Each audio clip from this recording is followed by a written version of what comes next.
Hey, it's Jer on your Daily Detroit. When it comes to getting customers, what is old is new again. The vending machine returns, but this time a bit fancier and with beauty supplies. I talk with Lavish Box founder Leslie Williams about her creation that's open for business in the new center. And Detroit City FC is nearing the end of their regular season. Fletcher Sharpe fills us in. But first, what to know around Metro Detroit on Tuesday, September 8th, 2020. Quick thanks to Kate who joined us on our new bourbon glass tier at patreon.com/dailydetroit. Down the hall from me are a stack of them. They could be yours. You can put whatever you want in them. Alcohol, not, you do you. Join us at patreon.com/dailydetroit. Let's get started. The latest on the virus is that we're up to more than 107,800 confirmed cases of COVID-19 in Michigan and 6,539 deaths. That's up 441 cases and one fatality with the numbers reported Tuesday.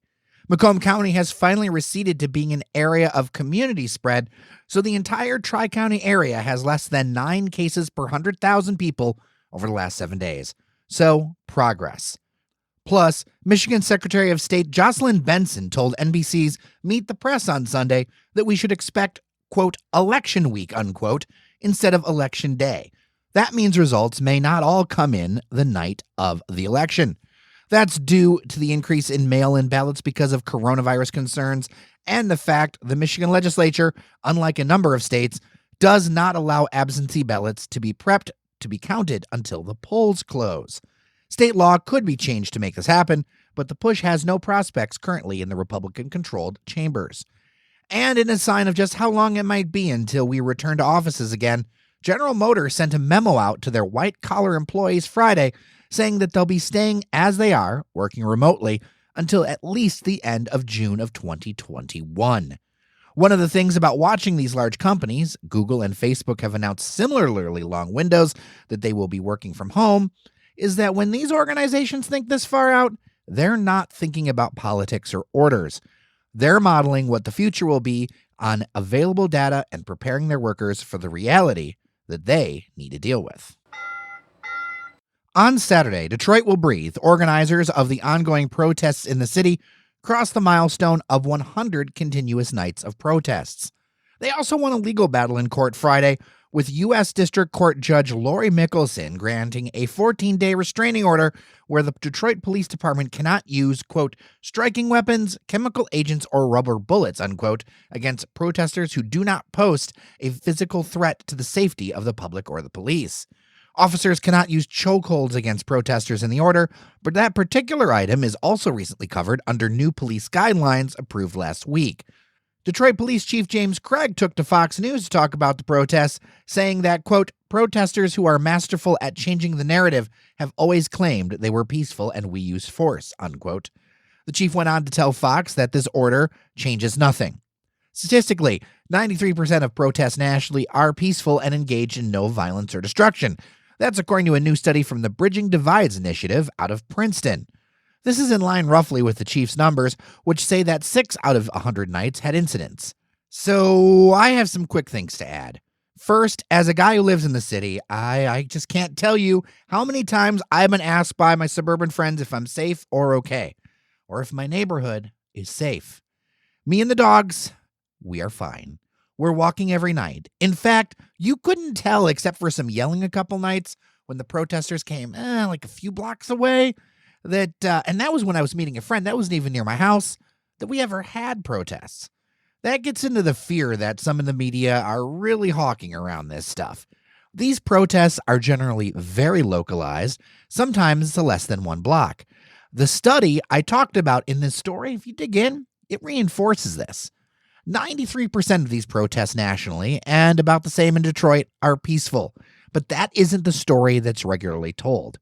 So look, I worked in broadcast TV news, and for the most part, you're scaring suburbanites to keep their attention and make them buy soap or a new roof. If it bleeds, it leads. It's a formula for ratings and attention that, frankly, often works. If the product is free and they don't ask you for money, you are then the product, and they're selling your attention, so they desperately have to keep it. This is why everything is a breaking news alert. It's about commerce, not the community. And when it comes to the mess that is politics, it's all a game to try and raise money and turn out the base, not what's on the ground. Are there problems? Yes. Are the police blameless, like the chief says? Nope. Are there issues with the protesters at times? Yep. Because it's complicated. If you're looking for a clean narrative to back up your beliefs, I'll be honest, I have nothing for you. But carrying this story only when there are visually stunning things makes people think it's some kind of anarchy war zone down here, and it's not. I can tell you. I live here. I'm in a neighborhood. Like I said, I'm fine. The dogs are fine. The neighbors are fine. Our biggest chatter was when a tree fell down during a windstorm a few days ago. I will say that people do want change and are willing to work to make that happen. But that's not work that fits into a 2-minute TV news segment. In a play to try to help build up the strength of General Motors when it comes to battery electric and hydrogen fuel cells, the automaker is taking an 11% stake in electric truck startup Nikola. GM will help Nikola engineer and build vehicles, including the Badger pickup truck. Nikola went public recently through a reverse merger and will exchange $2 billion worth of newly issued common stock for in-kind services and access to parts and components. General Motors will also nominate a Nikola board member. Nikola started out with the goal of making hydrogen-fueled semi-trucks and is still working in that space. Although hydrogen isn't as practical for consumers right now, there just isn't the fueling infrastructure, it could be an answer to lower the emissions of long-haul trucking and transportation. GM has pledged to spend $2.2 billion in a bid for what they're calling their all-electric future. Many analysts on Wall Street, on the other hand, want GM to spin off their electric vehicles as a brand new company without the overhead and past of being, well, General Motors. As to Nikola, which will remain a separate company, they plan to start production on the consumer-oriented Badger pickup truck in late 2022, but they do not have a location nailed down yet.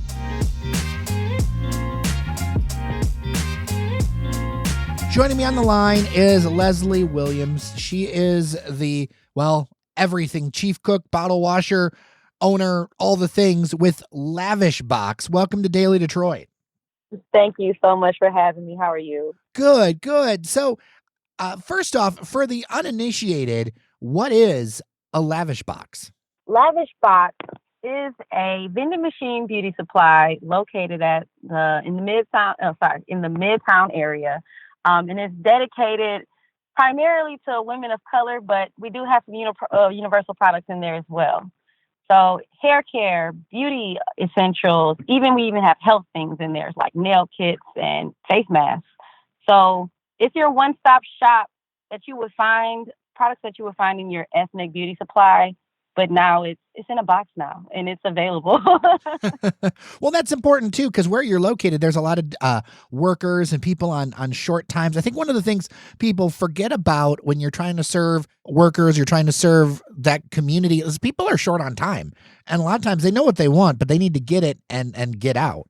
Oh, yeah. And the beauty supply vending machine idea was created by me during the pandemic, because I found myself during the pandemic, March and April, because all the beauty supplies were closed. The only things that were open was Walmart or Target that didn't have the things that I needed. It was just a limited amount. And if they did have it, it was sold out. And all the ethnic beauty supplies were closed. So I found myself going on Facebook groups, trying to find my beauty essentials and meeting people in alleys and all different types of things just to feel pretty. And I'm like, it has to be a better way than this. Like, what's something better than me walking up to something that's open to the public all the time and getting the things that I need right then, right there. I don't have to wait for the pandemic to be over to be pretty anymore. So how did you get involved into beauty? It's more, I feel like there's got to be more than just, you had your own needs. Is this something that you've been involved in for a while? Yeah, definitely. I went to hair school when I was 15. I did a dual enrollment program. My grandmother was actually a hairstylist. She's been doing hair for plenty of years, and she's done some of the stars' hair.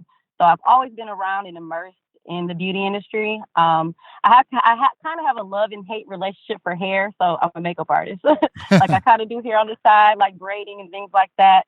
But I'm mostly a makeup artist. But it's always around me all the time. I'm always everybody around me talks about it because everybody around it's a need. So yeah, I kind of just mastered it. And so I'm like, you know what? I need to make it convenient. It's time to make it convenient for the people. One of the things I like about this is that it's Detroiters serving the needs of Detroiters. When you saw this door open up, like, how did this all come together for you? Like, how did you get from, okay, I saw this, to I'm going to do this Lavish Box? So to be honest, like I said, during the quarantine and, the lack of accessibility, and then, I just decided, you know what, I'm going to get a vending machine. So I went ahead and got me a vending machine, whooped it all up, and called it Lavish Box. When I was looking for locations, it's very important, for my first location to be, that one, because it sets the tone for, my future, going forward with Lavish Box. Actually, what's funny is New Center 1 just kind of popped into my mind because I lived in the Midtown area, and I passed it all the time. And I'm like, I bet you would be nice over there in the New Center area and like right there. So I just went online. I called Christina de Bartimello. I hope I'm saying her name right. So please don't come at me, Christina. But I love Christina. I called her. She was so excited about, a new innovative idea. She was so on board with it. Andrew was so on board with it. And it was just a natural fit for the first Lavish Box because it was a great office community where it was a lot of women, a lot of just people just on the street all the time. What is it called? The queue line is right there, a lot of bus stops. And now they'll be able to take advantage of the beauty supplies that, are in the inner cities that, they don't have those down here in Midtown. They don't have those down here in downtown at all. I'm trying to offer that to my people. I don't know if people realize this, but up in the New Center area, Midtown, that you're talking about there by New Center 1, you've got all the offices in the Fisher building. You've got companies like Strategic Staffing. You've got the state of Michigan. You've got just a variety of firms that are right there. And then the other thing I'd mention about the New Center 1 location, just from a personal perspective, the parking, although it's street parking, like there's a lot of stuff where you can just go in, grab what you need to go do, and then go. Exactly. And, Detroit parking, they've been so, especially during the quarantine, they were so lenient with parking. I didn't have an issue parking down here in the summertime. So, but, now of course it's enforced. But to be honest, I think for the accessibility, I think it's worth it. I think it's worth it for sure. Especially for the people that live in Midtown, that live in New Center. A lot of the millennials are starting to flood into these into these older developments that we have, all these older houses, and they're fixing them up and stuff. So, it's something available to us now. So I'm just excited for it. I'm excited for the future, and I'm excited for expanding. So if people want to know more, where can they go? You can visit us on our website at www.lavishboxbeauty.com. You can also find us on our social media handles, Instagram at Lavish Box Beauty and Facebook Lavish Box Beauty. So all the same. And you can also, make sure you subscribe to our form. If you have any questions, suggestions, like even location suggestions, I'm always looking to grow because, like I said, I'm a student and I'm okay with being a student. I like to learn, and we learn every day. So if you have suggestions, comments, concerns, please, fill out that contact form, shoot me an email. I'm excited to, talk to all of you guys. Yeah, that's a really great piece of advice for people, is that learning is part and parcel of the job of being an entrepreneur. Leslie Williams, thank you so much for your time today. I really appreciate it. Thank you so much, Jerry. I appreciate the call.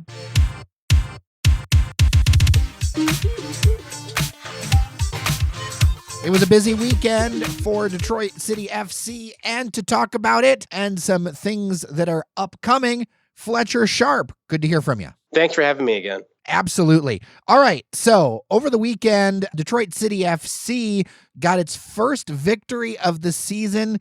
I mean, it's a shortened season. It's a special season. I'm just glad we're playing soccer. But what's the story? They beat New Amsterdam FC at home 3-0. And honestly, it was very much expected because no disrespect, because they're a professional team. Professional in the sense that they pay people and they have enough money to do that. And I'm happy that they have a new team, etc. And they have their new jerseys finally. But New Amsterdam FC is essentially a DCFL club, in my opinion. They have a few really, really good players, but it's a neighborhood team at best. They were super unorganized. Up until this game, they'd caught a bunch of flack because they had a 16, 17-year-old goalkeeper who was like a prodigy, doing really well. He'd play the first half, and then literally the owner of the team put himself on the roster and gave himself the number 1 jersey and would sub himself in at goalie so that he could play. He did that a few times and actually cost him games. He used to be a youth player for the New York Red Bulls, so he's not like terrible. But like he's 5'6", 5'7", and like the kid was playing okay, and he cost some games going in there. So I'm kind of surprised it didn't happen now. I think honestly because he caught so much flack the last few times it happened, he's like, I'm just not going to do it. I understand there were red cards handed out like it was a casino. Oh yeah, they caught 2 red cards. Detroit City FC received 1. Elijah Rice. The camera didn't capture what happened. It looked like he might have elbowed the guy, and the guy went down as if he got elbowed down below. I don't believe Elijah would do that. The few years I've watched him play before and now, he doesn't strike me as someone who would do something like that. Even when he walked off, he looked like, I didn't do this. He talked to the coach about this. And yes, players say they didn't do things, obviously, because no one wants to accept blame because it's kind of like how sports are at times. But I just from the character that I know and spoken to like a few times, he doesn't strike me as someone who would do that at all. So I don't know if it's going to get rescinded like Cafardi's did before, but like hopefully something can happen. But 3-0, Connor Rutz scored 2 goals. He continues his torrid pace, leading Detroit City FC in goals scored this season.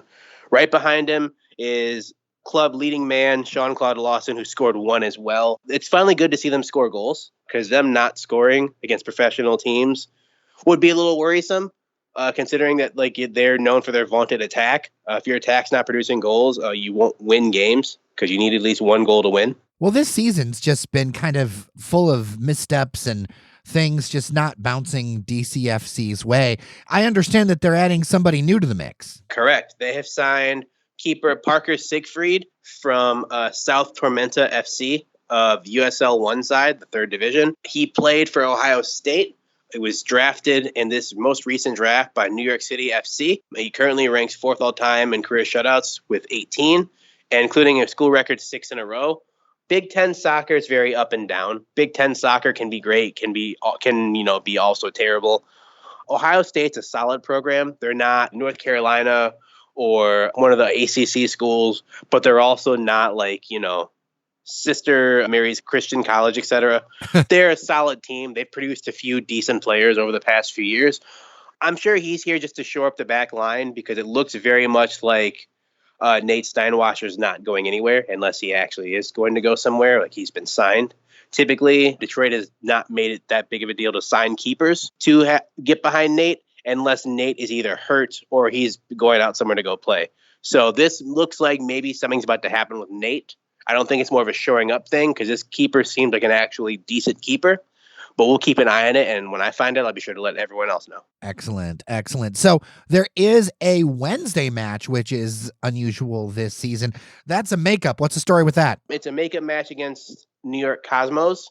The last time they were supposed to play, Jacob Blake was shot 7 times. And as a result, New Amsterdam, Detroit City, and a few other NISA teams, as well as many other leagues overall, said we're not going to play this weekend. The Cosmos honored the decision. They worked on a way to make a makeup game, and this is a makeup game. Cosmos are not as good as they've been in the past. They're still a solid team, but they're not like the New York Cosmos of old with Pele and all the other American stars they've brought in. And they're not the NPSL team that's been running through the league, but they're still dangerous. And if you give them a chance, they will score on you.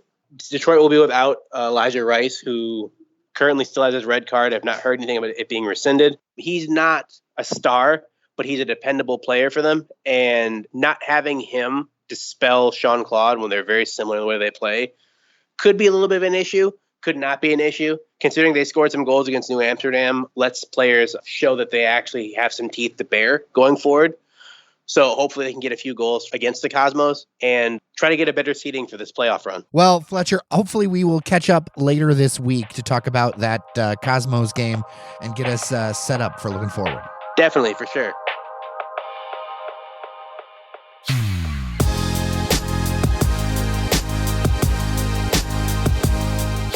And with that, we are done for today. A few asks for you, if you will. Be sure to leave a review on Apple Podcasts. If you're enjoying what you're hearing, it helps out a lot. And if you want to support all local journalism and commentary, join us as a member at patreon.com patreon.com/Daily Detroit. Consider our new glass tier, or we've got our stickers, or whatever you want to do, or not do. It's great. It really is great. We also have our phone number at 313-789-3211 to have your voice heard. That's 313-789-3211. With that, I'm J.R. Stays. Take care of each other, and we'll get through this together.